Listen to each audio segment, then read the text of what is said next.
राधे राधे, जय श्री कृष्णा। आप सभी का मेरे YouTube चैनल पर हार्दिक स्वागत है।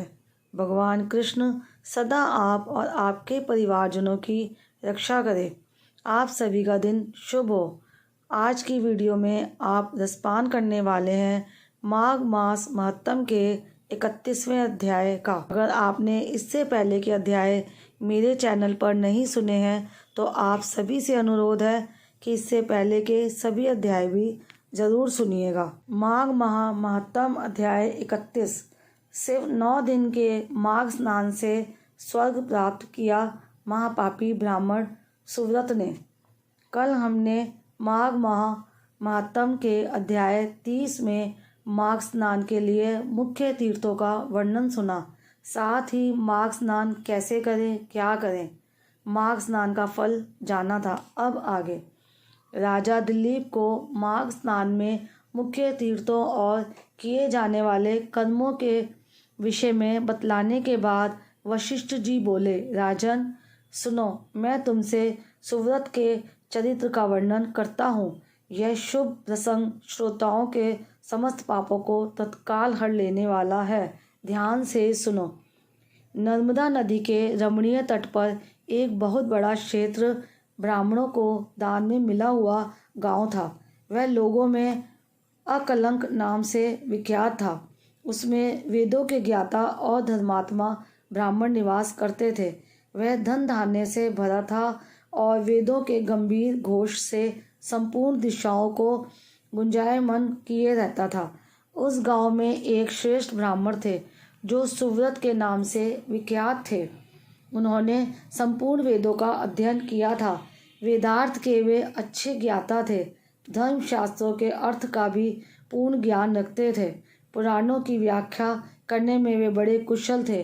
वेदांगों का अभ्यास करके उन्होंने तर्कशास्त्र, ज्योतिष शास्त्र, गज विद्या, अश्व विद्या, 64 कलाएं, मंत्र शास्त्र, संख्य शास्त्र तथा योग शास्त्र का भी अध्ययन किया था। वे अनेकों देशों की लिपियां और नाना प्रकार की भाषाएं जानते थे।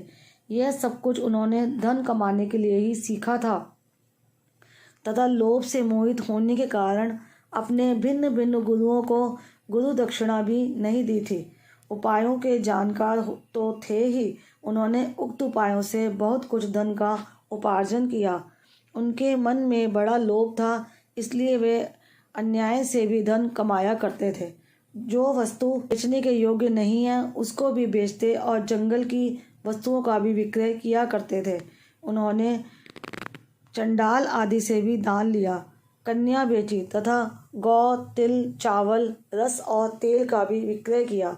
वे दूसरों के लिए तीर्थ में जाते, लेकर देवता की पूजा करते, वेतन लेकर पढ़ाते और दूसरों के घर खाते थे। इतना ही नहीं, वे नमक, पानी, दूध, दही और पकवान भी बेचा करते थे। इस तरह अनेक उपायों से उन्होंने यत्नपूर्वक धन कमाया। धन के पीछे उन्होंने नित्य नैमित्तिक कर्म तक को छोड़ दिया था। न खाते थे, न दान करते थे। हमेशा अपना धन गिनते रहते थे कि कब कितना जमा हुआ। इस प्रकार उन्होंने 1 लाख स्वर्ण मुद्राएं उपार्जित कर ली। धनोपार्जन में लगे लगे ही वृद्धावस्था आ गई और सारा शरीर जर्जर हो गया। काल के प्रभाव से समस्त इंद्रिय शिथिल हो गई। अब वे उठने और कहीं आने जाने में असमर्थ हो गए। धनोपार्जन का काम बंद हो जाने से स्त्री सहित ब्राह्मण देवता बहुत दुखी हुए। इस प्रकार चिंता करते करते जब उनका चित्त बहुत व्याकुल हो गया तब उनके मन में सहसा विवेक का प्रादुर्भाव हुआ। सुव्रत अपने आप कहने लगे, मैंने नीच प्रतिग्रह से नहीं, बेचने योग्य वस्तुओं के बेचने से तथा तपस्या आदि का भी विक्रय करने से यह धन जमा किया है। फिर मुझे शांति नहीं मिली। मेरी तृष्णा अत्यंत दुस्सह है। यह मेरु पर्वत के समान असंख्य सुवर्ण पाने की अभिलाषा रखती है। अहो, मेरा मन महान कष्टदायक और संपूर्ण कलेशों का कारण है। सब कामनाओं को पाकर भी यह फिर दूसरी नवीन कामनाओं को प्राप्त करना चाहता है। बूढ़े होने पर भी सिर के बाल पक जाते हैं, दांत टूट जाते हैं, आँख और कानों की शक्ति भी क्षीण हो जाती है, किंतु एक तृष्णा ही ऐसी है जो उस समय भी नित्य तरुण होती जाती है, जिसके मन में कष्टदायिनी आशा मौजूद है। वह विद्वान होकर भी अज्ञानी है, अशांत है, क्रोधी है और बुद्धिमान होकर भी अत्यंत मूर्ख है। आशा मनुष्य को नष्ट करने वाली है, उसे अग्नि के समान जानना चाहिए। अतः जो विद्वान सनातन पद को प्राप्त करना चाहता हो, वह आशा का परित्याग कर दे। बल, तेज, यश, विद्या, सम्मान, शास्त्र ज्ञान तथा उत्तम कुल में जन्म, इन सबको आशा शीघ्र ही नष्ट कर देती है। मैंने भी इसी प्रकार बहुत कलेश उठाकर यह धन कमाया है। वृद्धावस्था ने मेरे शरीर को भी गला दिया और सारा बल भी हर लिया। अब से मैं श्रद्धापूर्वक परलोक सुधरने के लिए प्रयत्न करूँगा। ऐसा निश्चय करके ब्राह्मण देवता जब धर्म के मार्ग पर चलने के लिए उत्सुक हुए, उसी दिन रात में कुछ चोर उनके घर में घुस आए। आधी रात का समय था। आतताई चोरों ने ब्राह्मण को खूब कसकर बांध दिया और सारा धन लेकर चंपत हो गए। चोरों के द्वारा धन छिन जाने पर ब्राह्मण अत्यंत दारुण विलाप करने लगा। हाय, मेरा धन कमाना धर्म, भोग अथवा मोक्ष किसी भी काम में नहीं आया। ना तो मैंने उसे भोग और ना दान ही किया, फिर किस लिए धन का उपार्जन किया। हाय हाय, मैंने अपने आत्मा को धोखे में डालकर ये क्या किया। सब जगह से दान लिया और मदिरा तक का विक्रय किया। पहले तो एक ही गौ का प्रतिग्रह नहीं लेना चाहिए। यदि एक को ले लिया तो दूसरी का प्रतिग्रह लेना कदापि उचित नहीं है। उस गौ को भी यदि बेच दिया जाए तो वह 7 पीढ़ियों को दग्ध कर देती है। इस बात को जानते हुए भी मैंने लोभवश ऐसे पाप किए हैं। धन कमाने के जोश में मैंने एक दिन भी एकाग्रचित होकर अच्छी तरह संध्योपासना नहीं की। ध्यान रहित या ध्यान सहित प्राणायाम भी नहीं किया। 3 बार जल पीकर और 2 बार ओठ पहुँचकर भली भांति आचमन नहीं किया। उतावली छोड़कर और हाथ में कुश की पवित्री लेकर मैंने कभी गायत्री मंत्र का वाचिक, उपांशु अथवा मानस जप भी नहीं किया। जीवों का बंधन छुड़ाने वाले महादेव जी की आराधना नहीं की। जो मंत्र पढ़कर अथवा बिना मंत्र के ही शिवलिंग के ऊपर एक पत्ता या फूल डाल देता है, उसकी करोड़ों पीढ़ियों का उद्धार हो जाता है। किंतु मैंने कभी ऐसा नहीं किया। संपूर्ण पापों का नाश करने वाले भगवान विष्णु को कभी संतुष्ट नहीं किया। 5 प्रकार की हत्याओं के पाप शांत करने वाले पंचयज्ञों का अनुष्ठान नहीं किया। स्वर्ग लोक की प्राप्ति कराने वाले अतिथि के सत्कार से भी वंचित रहा। सन्यासी का सत्कार करके उसे अन्न की भिक्षा नहीं दी। ब्रह्मचारी को विधि पूर्वक अतिथि के योग्य भोजन नहीं दिया। मैंने ब्राह्मणों को भांति भांति के सुंदर एवं महीन वस्त्र नहीं अर्पण किए। सब पापों का नाश करने के लिए प्रज्वलित अग्नि में घी से भीगे हुए मंत्रपूत तिलों का हवन नहीं किया। किसी भी पवन मंत्र का जाप नहीं किया। पीपल के वृक्ष की पूजा नहीं की। त्रयोदशी का व्रत त्याग दिया। यह व्रत भी यदि रात को अथवा शुक्रवार के दिन पड़े तो तत्काल सब पापों को हरने वाला होता है, किंतु मैंने उसकी भी उपेक्षा कर दी। ठंडी छाया वाले वृक्ष का पौधा नहीं लगाया। सुंदर शैया और मुलायम गद्दे का दान नहीं किया। पंखा, छन्नी, पान तथा मुख को सुगंधित करने वाली और कोई वस्तु भी ब्राह्मण को दान नहीं दी। नित्य श्राद्ध, भूत बलि तथा अतिथि की पूजा भी नहीं की।